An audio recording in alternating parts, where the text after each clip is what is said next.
The Young and the Restless, Spoilers, The Weight of Grief, Lucy's Downward Spiral, and Daniel's Desperate Hope. The news of Heather's death hit Genoa City like a thunderclap. But for Lucy, it was far worse than a tragedy. It was the moment her life shattered into pieces. Heather, her mother, was gone, her body found cold and lifeless in the river, and the world Lucy had known was abruptly torn apart. She hadn't just lost her mother, she had lost her anchor. Her sense of security, and in a way, her future. Alone, grieving, and unable to comprehend the enormity of it all, Lucy was spiraling into a darkness from which Daniel feared she might never return. The pain of losing a mother. The image of Heather lying alone in the morgue haunted Lucy day and night. She could imagine her mother's lifeless body in that sterile, heartless room, cold, untouched, without anyone by her side. No warmth, no love. Her mother had been dumped in a freezing river like something disposable. Who could be so cruel?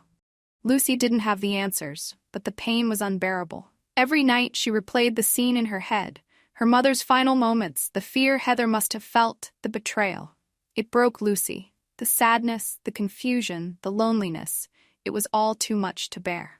The girl who once had a bright, hopeful outlook on life was now consumed by sorrow. Slowly, that sorrow turned into something far more dangerous: despair. Lucy stopped speaking. She withdrew from her friends, from her family, from the world. The only thing she couldn't escape was the grief that gnawed at her heart, dragging her deeper into the abyss. Daniel's growing fear for his daughter. As Lucy's father, Daniel felt helpless. He watched as his daughter slipped further away from him, each day bringing her closer to a point of no return. The once vibrant girl he had known was now a shell of herself, her eyes hollow, her spirit broken. She wouldn't talk to him. She wouldn't talk to anyone. Daniel could see the storm brewing inside her, the torment she kept bottled up. But what frightened him most was the eerie silence that had taken over Lucy's life. He had seen it before. Grief that festers, that turns into something poisonous. He had seen people go down that dark road, turning to alcohol or worse, to numb the pain. And as much as it scared him to admit it, Daniel could already see the signs in Lucy.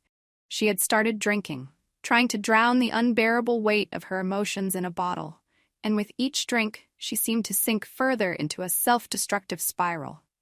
Daniel was desperate to save his daughter. He had lost Heather, and now he feared losing Lucy too. Not to death, but to something far more insidious: depression, alcoholism, and the slow erosion of her soul. But what could he do? He wasn't equipped to handle this alone, and the more he tried to reach out to Lucy, the further she withdrew. It was as though she was slipping through his fingers, and no matter how tightly he tried to hold on, he couldn't stop it. The weight of Faith's secret. In the midst of all this, Faith too was struggling under the burden of a terrible secret. She knew the truth. Her mother, Sharon, was the one who had killed Heather. The evidence was overwhelming. Sharon had done something horrible, and as much as Faith wanted to deny it, deep down she knew her mother's guilt. But what could she do with that knowledge? Telling the truth would only destroy more lives. If Lucy knew that Sharon was responsible for her mother's death, it would push her over the edge. Faith couldn't let that happen. She loved Lucy, and she couldn't bear the thought of causing her more pain. So she made the heartbreaking decision to lie. She swallowed the truth, burying it deep inside herself, and instead focused on helping Lucy in any way she could. But the weight of that lie was a heavy one, and Faith found herself trapped in a web of deceit, caught between protecting her friend and confronting the dark truth about her mother.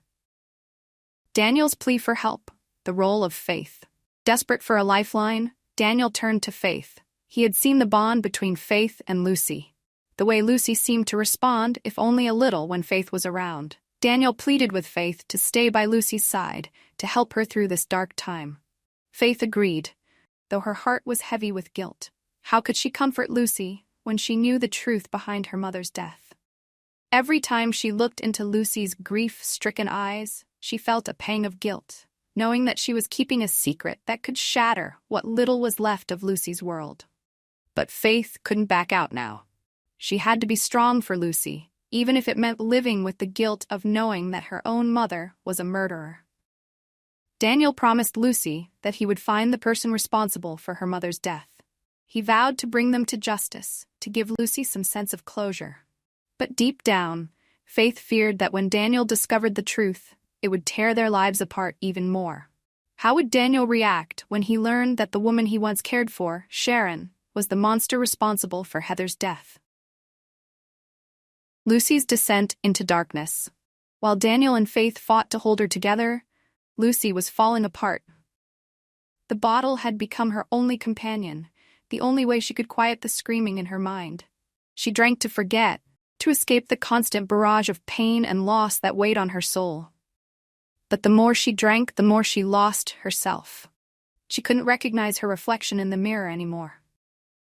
Who was she without her mother? Without the person who had always been her guide, her rock? Every sip of alcohol was a step closer to destruction.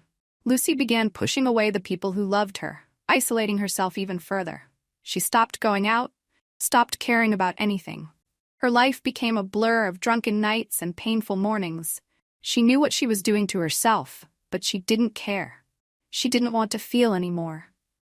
Daniel could only watch in horror as his daughter slowly unraveled. He had seen the warning signs before, but now they were flashing bright red. He couldn't lose Lucy, not after losing Heather. But no matter how hard he tried, he couldn't seem to reach her. Lucy was slipping away from him, and he feared it was only a matter of time before she reached the point of no return. The hope for redemption. There was a glimmer of hope, though. Daniel held on to the belief that Lucy could survive this, that she could rise from the ashes of her grief, stronger than before. He had to believe that. As much as the situation seemed hopeless, as much as Lucy had fallen into the abyss, Daniel refused to give up on her. He would fight for her, no matter what it took. Faith, too, refused to let Lucy go. Even as she wrestled with her own guilt, she was determined to pull Lucy out of the darkness. She spent hours with her, sitting in silence when Lucy couldn't talk, holding her hand when the tears wouldn't stop. Faith didn't have all the answers, but she knew one thing. Lucy needed someone who wouldn't abandon her, someone who would stick by her side, no matter how ugly things got. But the shadows linger yet. Even as they fought to save Lucy, the shadow of tragedy loomed large. Daniel and Faith couldn't erase the grief that had consumed her. And as much as they hoped Lucy would find her way back to the light, there was always the lurking fear that the weight of her pain might be too much to bear. Would Lucy rise above her despair, or would she fall deeper into the darkness, lost forever to the grief and guilt that haunted her every step? Only time would tell. And in Genoa City, time had a way of unraveling even the most carefully woven plans. The tragedy wasn't over yet. Lucy's story was still unfolding, and the worst, it seemed, was yet to come.